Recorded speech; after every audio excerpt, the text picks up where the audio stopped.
Hello সবাইকে আসসালামু আলাইকুম। আমি দেওয়ান ফারজানা। কি অবস্থা? সবাই কেমন আছেন? যেহেতু সামনে ঈদ আর আমাদের হচ্ছে ঈদ আর হচ্ছে কোরবানি আসলে আর বা বাসায় মেহমান আসে তখন মনে হয় বাসায় কোনো বাজার নাই, বাসায় কোনো কিছু নাই এরকম মনে হয়। তো যাই হোক আপনাদের সাথে একটু শেয়ার করতেছি সবকিছু। ভিডিওটা কেমন লাগছে অবশ্যই কমেন্ট দিয়ে বলবেন। এই যে বসুন্ধরার যে টিস্যুটা দেখতেছেন না, আমি আসলে টিস্যু ছাড়া চলতে পারি না। অফিসে আমার বসদের কাছ থেকে অনেক কথা শুনি, আমার অনেক টিস্যু লাগে। বাসায় নবর কাছে কথা শুনি, কি করবো? এইজন্য টিস্যুর পুরা বস্তা ধরে নিয়ে গেলাম। এটা হচ্ছে খিলগাঁও রেলগেটে বাজার। অফিস শেষ করে নবর সাথে খিলগাঁও রেলগেটে বাজারে গিয়েছি কিছু শুকনা মসলা বাজারগুলা করতে। এটা হচ্ছে পাইকারি বাজার, তারপরও এত রেট বাবা! আর গরু কেনা লাগবে না, মসলা কিনলেই তো ফকির হয়ে যাচ্ছে, এরকম একটা বিষয়। এই যে যেটা দেখতেছি এটা হচ্ছে এলাচ, এটা ৩৮০০ টাকা কেজি। চিন্তা করা যায়? বাপরে বাপ! তো যাই হোক এক করে সবগুলা মসলাই কিনেছি। যা কিনেছি সবই আপনাদের সাথে শেয়ার করব। কোরবানি ঈদ আসুক, আমার হচ্ছে বছরে একবারই আমি হচ্ছে সব টাইপের মসলা কিনি। মাঝে, মাঝে টুকটাক লাগলে অন্য মসলা কিনি। কিন্তু বছরে একবারই আমি এগুলা সব মসলা কিনি। এগুলোই আপনাদের সাথে শেয়ার করতেছি। নব আবার একটা করে সবগুলা মিলিয়ে প্যাকেটে নিতেছে। মসলাই কিনেছি অলমোস্ট ৫,০০০ টাকার মতোই যা কিনেছি। আসলে টাকাটা বললাম কেন? আমরা গরু কিনবো আর কয় টাকা ধরেন, গরুর কেজি ৮০০ টাকা কেজি, এখন মসলার কেজি যদি এত হারে বাড়ে সব কিছুর দাম।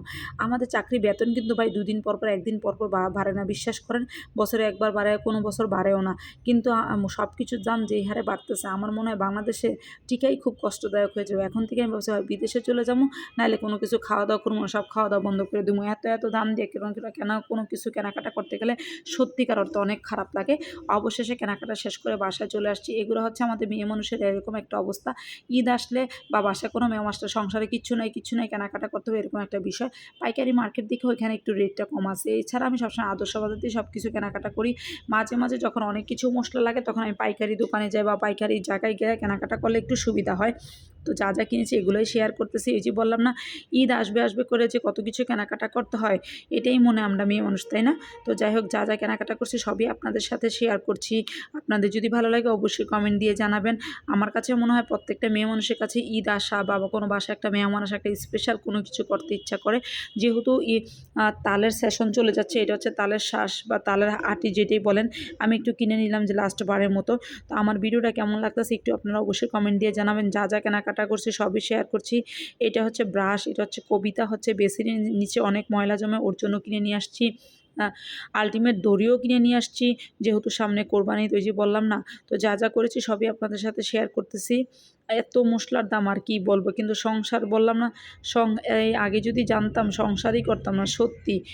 এত দাম সব কিছুর বাবা, এগুলো চিন্তা করলেই কেমন লাগে। গরু মাংসের জন্য আগে থেকে আমি সব পলিথিন কেনাকাটা করে রেডি করে ফেলেছি।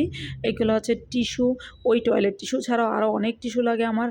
মানে আমি সবসময় টিস্যু ছাড়া আসলে আমি চলতে পারি না। এটা হচ্ছে আমরা যে ময়লাটা বা ডাস্টবিনটা ফেলাই, এগুলা হচ্ছে পলিথিন। এটা হচ্ছে ১ কেজি পলিথিন কিনে নিলাম। আর ওগুলা গরু মাংসের জন্য কেনাকাটা করেছি, যেহেতু সামনে ঈদ, একটা কথাই বললাম। ঈদের উপলক্ষ করে তো এই মশলা-টশলা সব কিছু কেনাকাটা করা। এখন হচ্ছে আপনাদেরকে দেখাবো কত টাইপের মসলা কিনছি। বাপরে বাপ! মসলার সাথে শুধু মসলা না, বাদাম-টাদামও কিনেছি, কিছু বোতলও কিনেছি। তারপরে হচ্ছে আমি হলো কিচমিচও কিনেছি। যা কিনেছি সবই আপনাদের সাথে শেয়ার করতেছি। জয়ফল, জয়ত্রী, এলাচ সব কিছু অল্প করে নিয়েছি, যাতে এটলিস্ট ৫-৬ মাস আমার যায়। তো এরকমটাই। তারপরও দেখবেন কি, এত কেনাকাটা করার পরও, এটা আমরা মেয়ে মানুষ, দেখবেন আরও অনেক কেনাকাটা বাকি আছে। এজন্যই আমরা মেয়ে মানুষ, তাই না? আমার হাসব্যান্ডকে বলে, "দূর একবারে লিস্ট দাও।" কিন্তু একবারে আসলে লিস্ট দেওয়া হয় না। দেখা যায় যে ভুল হয়েই যায়। কিন্তু তারপরও হচ্ছে আপনাদের সাথে শেয়ার করলাম এগুলা সবকিছু কি কেনাকাটা করেছি। পাস্তার মসলা বা নুডলসের মসলা বলে বা পাস্তাটা আমার খুব পছন্দ, বা নুডলসও আমার খুব পছন্দ। পাস্তা নুডলস থাকলে আমার আর কিছু লাগে না।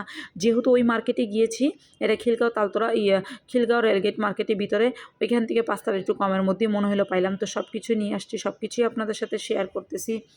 ভিডিওটা কেমন লাগছে অবশ্যই কমেন্ট দিয়ে জানাবেন। এগুলা মসলার দামগুলো আর বলতে চাচ্ছি না। ওভারঅল প্রায় ৫-৬ হাজার টাকা বাজার করে ফেলেছি। ৫-৬ হাজার টাকা কোনো বিষয়ই না এখন।